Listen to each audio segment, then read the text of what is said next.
Despite the passage of the Oyo State Open Rearing and Grazing Regulation Law 2019 by the State House of Assembly, Dsm go on the rampage, killing farmers, destroying farms, and raping minors in over 60 communities in Okeogun zone of the state. The law states that anyone engages in open rearing or grazing of livestock is guilty of an offense and liable on conviction to imprisonment for 5 years or a fine of 500,000 naira or both. Subsequent offenders shall, upon conviction, be liable to 10-year imprisonment or a fine of 2 million naira or both. However, the law appears to be a paper tiger as there is no enforcement, and Dsm not only engage in open grazing but also do kidnap and do all sorts of things to people and the community. The state is arguably the food basket of the southwest region, for it is blessed with a massive landmass of about 28,454 kilometers square. It is the biggest with a huge arable landmass. Its agricultural potential is so high that some are of the view that farm produce in the state can feed the region. All those of the state, Okeogun, Ibarapa, Ogbomoso, Oyo, and Ibadan, have enormous agricultural potential. However, with various reports of clashes between farmers and Dsm, kidnappings, killing, and robberies, insecurity seems to be threatening food production in the state, while the law implementation is hampered as there are no enforcement agents. Amotekun Corps, analysts have said, could give life to the law if fully constituted, empowered, and appropriately deployed for community protection, intelligence gathering, and crime prevention. But for now, farmers and communities still live and farm at the mercy of Dsm. The case of Ms. Modupe Oyetosho, a farmer whose fiance was shot by suspected Dsm at the Lanlate area of the Ibarapa East local government area of the state LEDCA, readily comes to mind. Oyetosho and her fiance were returning from a farm when the four suspected waylaid them around 5 p.m.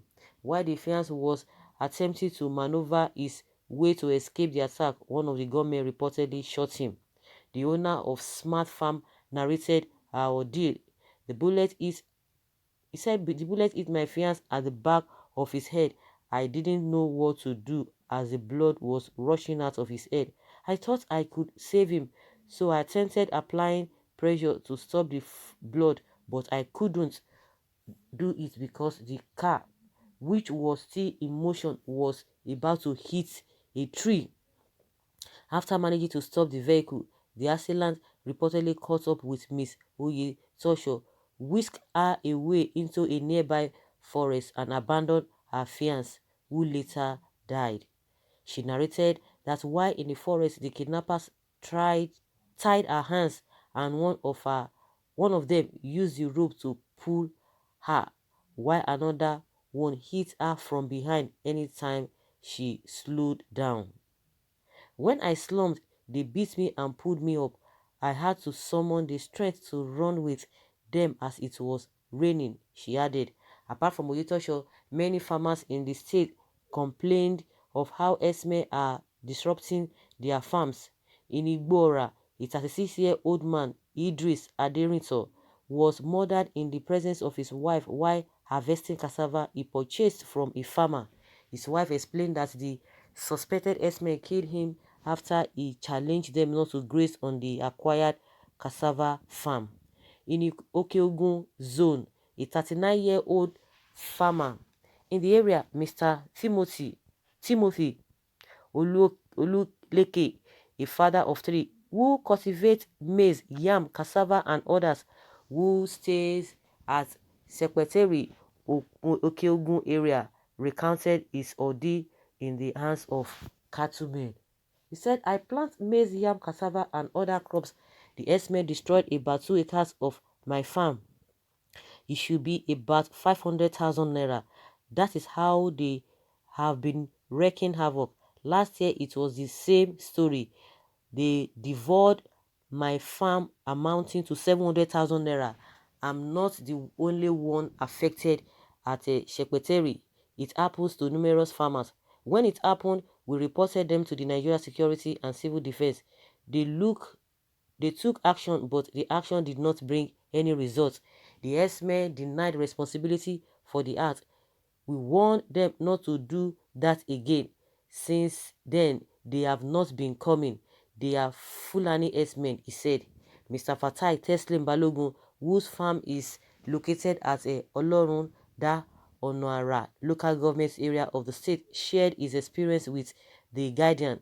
Balogun said, I always feel that they come to my farm feeding on my crops, especially on the day I am absent on farm.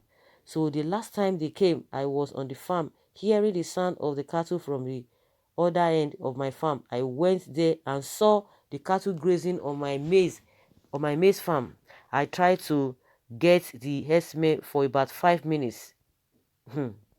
I didn't see anyone with the cattle.